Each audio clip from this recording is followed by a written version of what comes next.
Do you think there's any chance now of him losing this vote tonight, or is it just actually a massive dent to his popularity and his authority within the Parliamentary Labour Party, I guess? Profile developments within reform suggests that we are now witnessing a pivotal, transformative moment in British politics. In a moment few saw coming, but none will ever forget, Labour MPs stood up in defiance, not against their opposition, but against their own leader. In an act of rebellion that will go down in history, a faction of sitting Labour MPs publicly turned on Keir Starmer and pledged allegiance to Reform UK. Yes, Reform UK. Nigel Farage's rising nationalist powerhouse just pulled off the unthinkable, cracking open the red wall from the inside. For months, whispers had grown louder. There was unrest in the backbenches, dissatisfaction behind the scenes, and a slow, smouldering fire of frustration among the rank and file. There's a lot of people saying that whatever happens tonight, many will vote against, and this is a major shake to his authority. Would you agree with that? Starmer's centrist strategy, his lukewarm policies, and his carefully choreographed media appearances may have looked polished from the outside, but inside the party, the cracks were growing, and now they've exploded. It began subtly, an anonymous letter here, a leaked recording there. A few MPs voicing concerns over Starmer's failure to connect with the working-class heartland, or his reluctance to offer a real alternative to Tory austerity. But that subtle frustration took a hard right turn when Reform UK, capitalising on voter fatigue, offered what Labour defectors called a voice of reason and courage. That's not just political posturing, that's war. The first MP to make the jump, speaking from outside Parliament this morning, delivered a scorched earth takedown of Starmer's leadership. We didn't sign up to be spineless technocrats. Labour no longer represents the working class, it represents Davos. Reform UK speaks for the forgotten majority, and I'm not alone. Within the next half hour, 4 more MPs followed suit. By lunchtime, a full dozen had resigned the whip and stood shoulder to shoulder with Reform, shocking Westminster and sending the Labour High Command into panic mode. Absolutely, it's a huge embarrassment.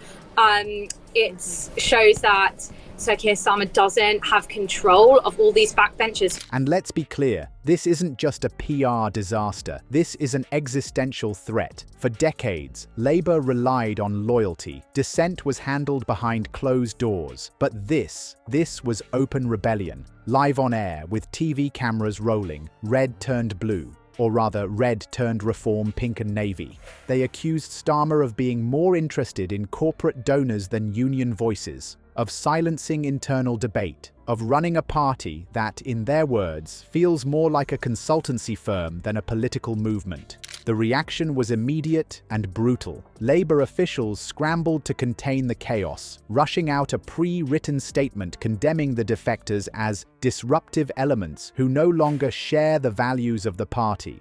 But that only made things worse. One of the defecting MPs fired back on X. The only thing I don't share is Starmer's cowardice. Reform is the future, and the working class knows it. And we must deliver that change for them. Otherwise, voters will vote for somebody who says they will deliver that change. And that post went viral in minutes.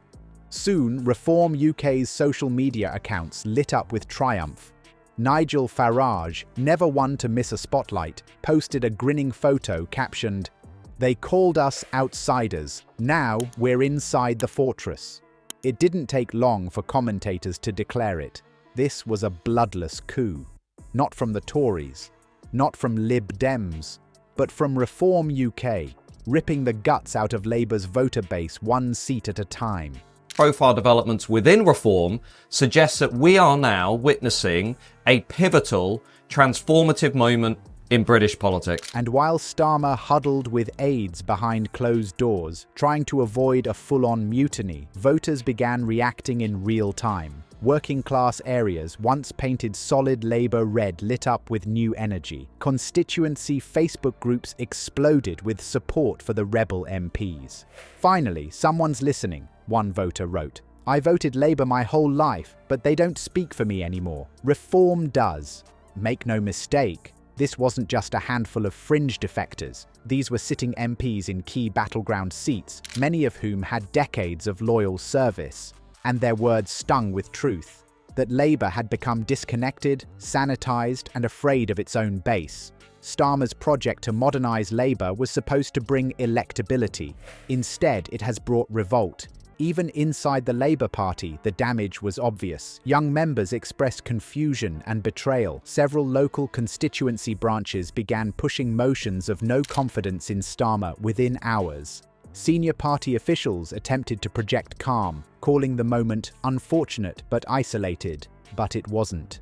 Behind the scenes, more MPs were reportedly in talks with Reform UK. The dam had broken, and once one sheep jumps the fence, the rest often follow. This is more than a shift in political allegiance. It's a realignment of power in British politics. Do you think there's any chance now of him losing this vote tonight, or is it just actually a massive dent to his popularity and his authority within the Parliamentary Labour Party, I guess? For years, the two-party system held firm. But now, with the Conservatives' bleeding support and Labour tearing itself apart, a new third force is surging into the vacuum. Reform UK, once dismissed as a fringe movement of Brexit nostalgics, is suddenly gaining legitimacy, manpower and momentum.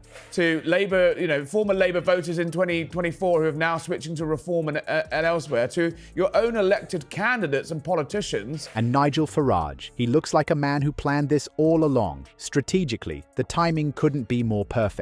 The next general election looms closer, and Starmer's Labour was supposed to cruise to victory. But this defection tsunami could reshape the map overnight, especially in Northern and Midlands constituencies where Reform's law and order, anti-immigration and populist messaging resonates deeply. Voters there have felt ignored, mocked and sacrificed for metropolitan politeness. Now they have champions again, MPs who speak in plain terms, who talk about jobs, borders and crime without rehearsed spin. That authenticity, whether real or performative, is working. Back in Westminster, chaos reigns. Reports suggest Starmer was blindsided. The reason why client journalism is a worry is that Sir Keir Starmer has a lot of serious questions to answer. He tells lies.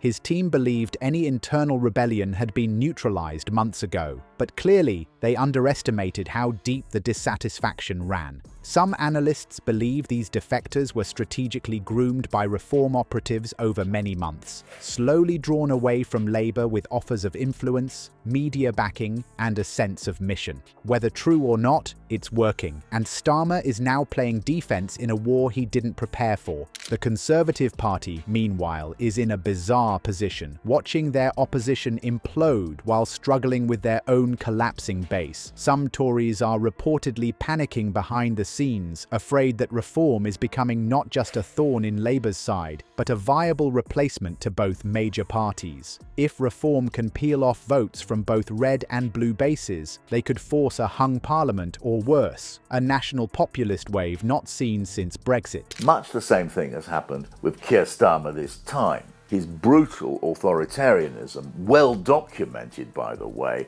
And with Nigel Farage openly hinting at more high-profile recruits, possibly even from within the Conservative ranks, the future is more volatile than ever. Pundits on TV are stunned. Pollsters are scrambling to adjust their models. Labour supporters are asking the one question no party wants to hear. What if the leader is the problem? And here's the kicker. The defectors aren't begging for forgiveness.